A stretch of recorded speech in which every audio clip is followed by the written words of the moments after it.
Good morning to all the students of class 12th political science once again here. Students, as you know, we had already finished up with our 4 chapters, and after every lecture I have been giving you certain assignments to complete, but very few of you are regular towards your assignments. So I am here to requesting you, please complete your homework and all the notes on time and submit it so that I can check your answers properly and also take the clear pictures regarding all the homework. So today we will be starting our chapter number 5 of your book Contemporary World Politics, and the name of the chapter is, as you know, Contemporary South Asia. So we will be understanding here what is South Asian region. So the very first question which arises in this particular chapter, that is contemporary South Asia, as I have already told you the meaning of contemporary in the very first chapter. Contemporary means all the events, incidents which are taking in the present scenario. So we will be talking what is South Asia in the present scenario and what were its situations and how it has been going on since independence. So first of all, before I talk about the region of South Asia, I want to show you the map. As I told you, map plays a very important role in the understanding of the topic of yours. So in this particular chapter, this is South Asia. These 8 countries conclude or together make a South Asia region. Asia is a very big continent, we can say, but this is only the southern part of Asian continent. So these countries, India is centrally located. If we talk about this Asian region, this is centrally located India.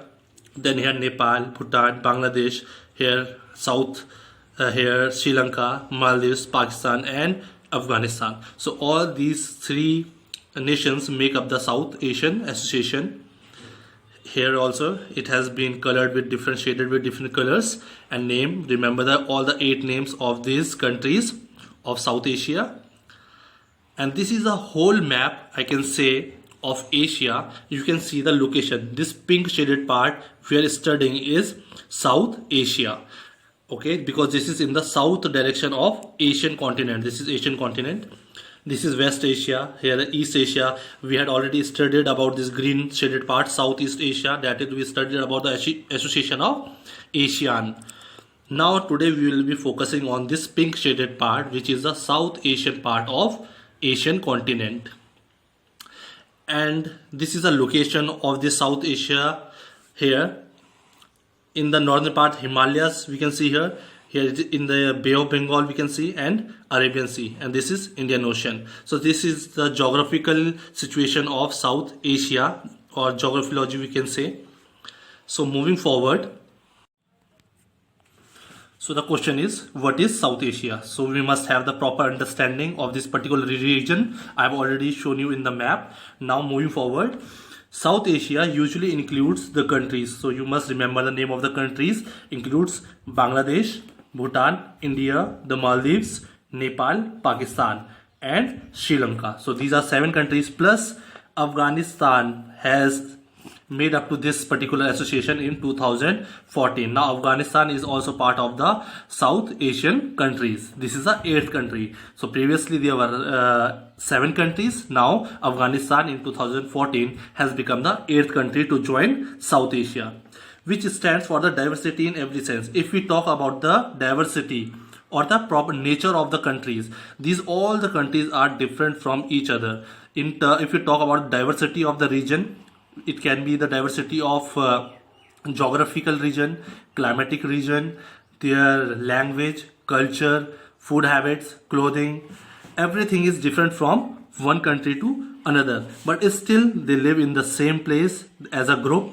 There has been many boundaries issues with each other, but still they have diversity, but they constitute geopolitical space living in a same region. Now coming up to his physiology, if I talk about his physiology, Himalayas in the north. If we talk about India, in the north it is already covered with the huge mountains, Himalayan range. The vast Indian Ocean in the south. If we talk about the south of India, at the bottom we can say the Indian Ocean. In the Arabian Sea is in the west of India, and the Bay of Bengal in the east. which provided natural insularity, means this particular Himalayas in the north, then Indian Ocean in the south, Arabian Sea in the west, and Bay of Bengal in the east. This provides a natural barrier to this particular region. This region we can say is isolated from the whole world by its natural barriers or geographical location, because of the Himalayas, because of Indian Ocean, Arabian Sea. So it has a very, we can say, insulatory to the region, that is, it is very isolated. Despite the mixed records of democratic experience, the people of this country share an aspiration for democracy. If we talk about these countries, 8 regions, we can see a mixed record of democratic expressions. In some countries there is democracy, somewhere it was king's rule or monarchy system, somewhere it was democracy. So there has been a mixed record. But through a survey in the whole of South Asia, from the common people, it has been come out that they all share an aspiration for democracy. They all want a democratic government where they can live a good life, they can have a good lifestyle, where they will have freedom, fundamental rights, right to speech, right to expression, where all of them will have the rights to participate in the different functioning of the government. And that is why they demand democracy in all these 8 places. So in this chapter we will be also studying about the democratic experiences of these 8 countries here. If taking a short note on this, India and Sri Lanka, if we talk about these 2 countries, they have been following a democratic form of government since independence. They have been successful. Only these 2 countries out of this 8 regions have been successful in maintaining the democracy in their country. Here mainly talking of India. If I talk about India, as we know, after independence, our first Prime Minister Jawaharlal Nehru, he opted for the democratic form of government. He said that we will work with democracy in our country. But worldwide, most of the developed nations and all the powerful nations, they thought that India won't survive and won't be successful in maintaining the democratic form of government in a country where there is so much of diversity. If we talk in terms of religion, caste, language, regions, there is so much of diversity, uncountable. But still, India has been successful and have survived as a democratic country, and it is one of the biggest democracy in the world. And in the first election, there was a lot of participation from the people in the electing of the government. So India had proved its way that there can be a democracy in spite of lot of we can say diversity in that region. But along with Sri Lanka has also managed to survive with democracy till date since their independence in 1948. Now second is, this was the first 2 which have made democracy since independence. Now Pakistan and Bangladesh, they had military rules, now they have democracy also. So in the chapter in further we'll be studying about the detailed study of these countries, what were the different phases of military rule or democracy in their countries, what were the different situations which led to military rules, and sometimes it led to democracy. They were unstable if we talk about the forms of government they had. So this was the second. And third group is Bhutan and Nepal. There was the king's rule, or we can say there was a monarchy system in these 2 places previously, but further as they moved on, they had now established democracy in these 2 nations also. And Maldives has followed a multi-party system, or multi-party system we can say they follow democracy. They have established democracy successfully there.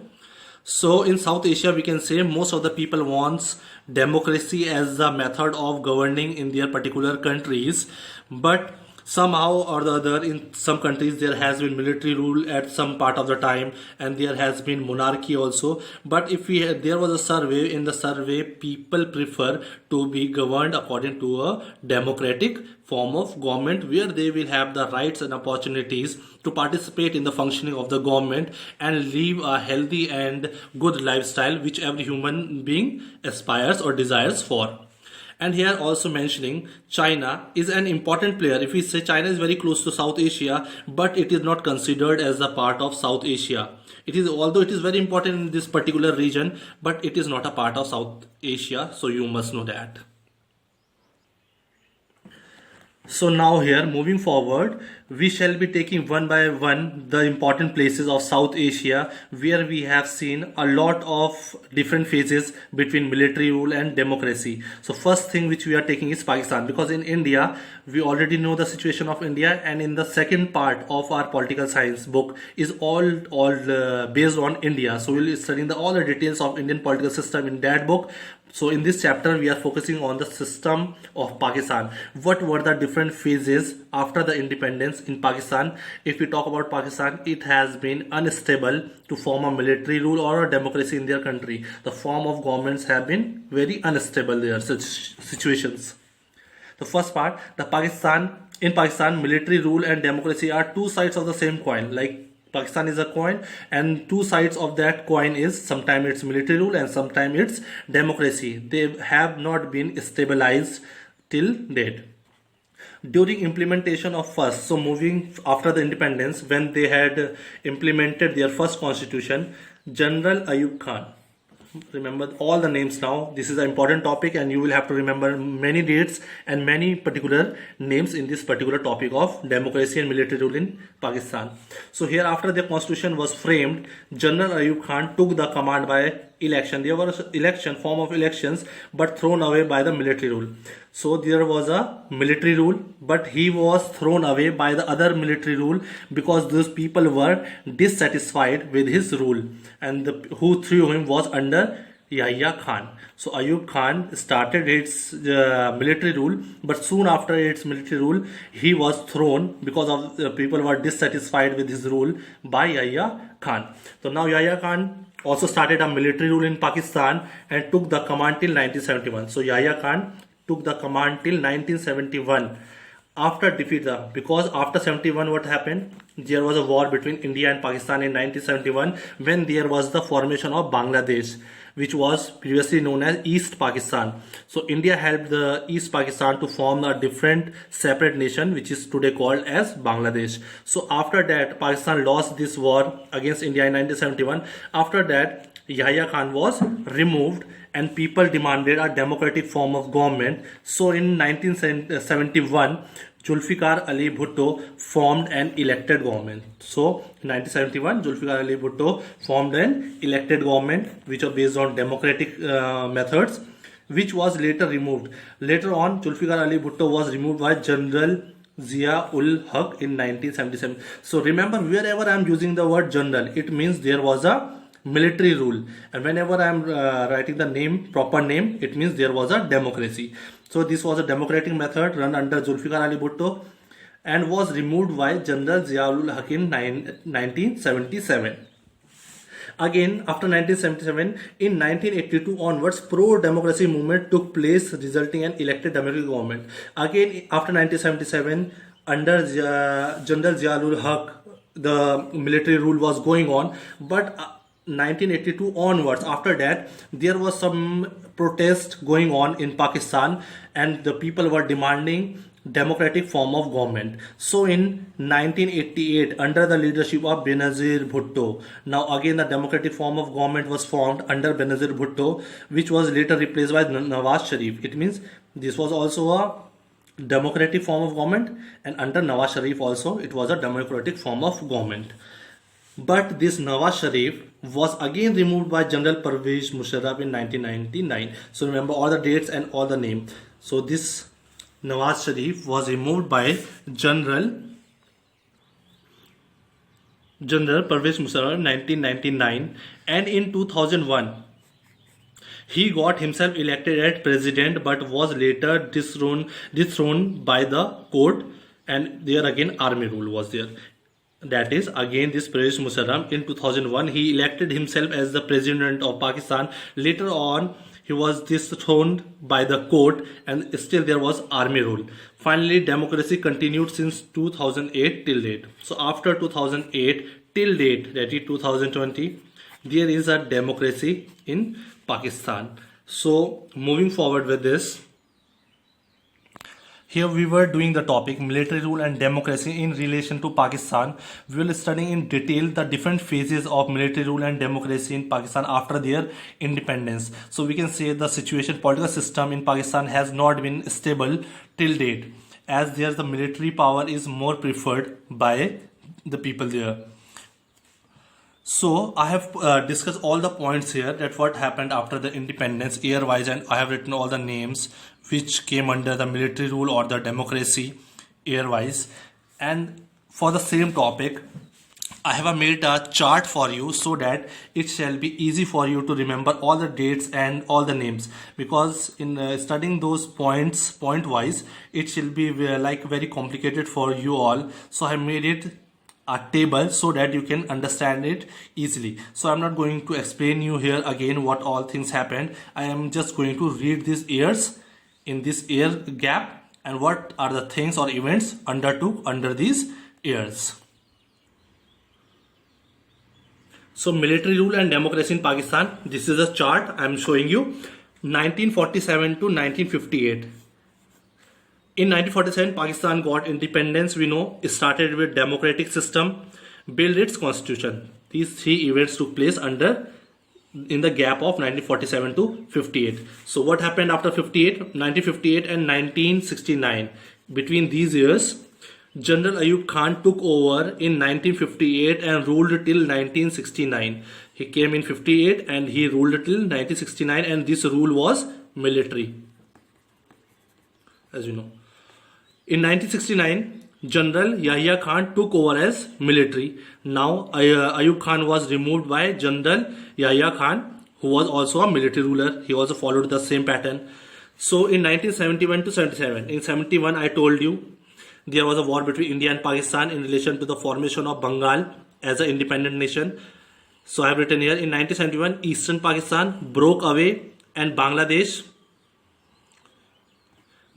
got independence.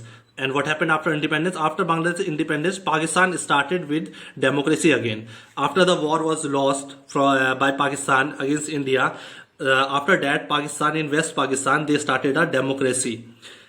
Elected government under, who was the elected leader here? Zulfikar Ali Bhutto came into power.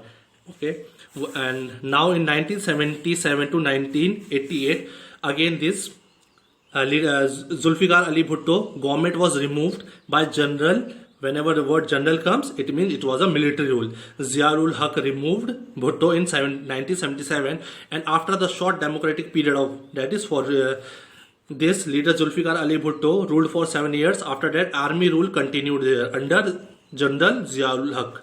Pakistan had pro-democratic movements after 1982, but after 1982, this was still 1988, but before 88, in 82 already there were pro-democratic movements against General Ziaul Haq. That is 1988 to 1999. For these 10 years, democratic government was established again in 1988, under which Benazir Bhutto was elected. Okay. In 1990 to 2008, General Pervez Musharraf removed PM Nawaz Sharif, and in 2001, Pervez Musharraf elected himself as president, and army rule continued after 2001 also. But 2008 till date, after 2008 and till date 2020, in Pakistan there is democracy. Okay, so this was a chart in relation to Pakistan. You need to read these things properly and understand the topics. And further moving, I shall be telling you why there has been so unstable situations in Pakistan, that sometimes there is military, sometimes there is democracy. Whenever there is democracy, it is the elected government is removed by the military rule, because most of the power authority is in the hands of military in Pakistan. And what are the reasons and factors for the stronger military base there and removing of the democracy again and again, I shall be discussing in the further chapter. So the point here is factors responsible for Pakistan's unstable democracy. What are the factors why Pakistan has been unstable? They have not been able to establish democracy, which is preferred by most of the population of Pakistan. What are the reasons for that? These three are the reasons. I am taking the first one, social dominance of military. If we talk about the dominance, the power and the authority, all is in hands of military in Pakistan, clergy, or we can say all the upper classes. All the upper classes have all the dominance in Pakistan. That led to frequent overthrow. So whenever the situation or the government goes against military, clergy or landowners, they throw away that elected government or democracy. So that is why there always have been the dominance of military.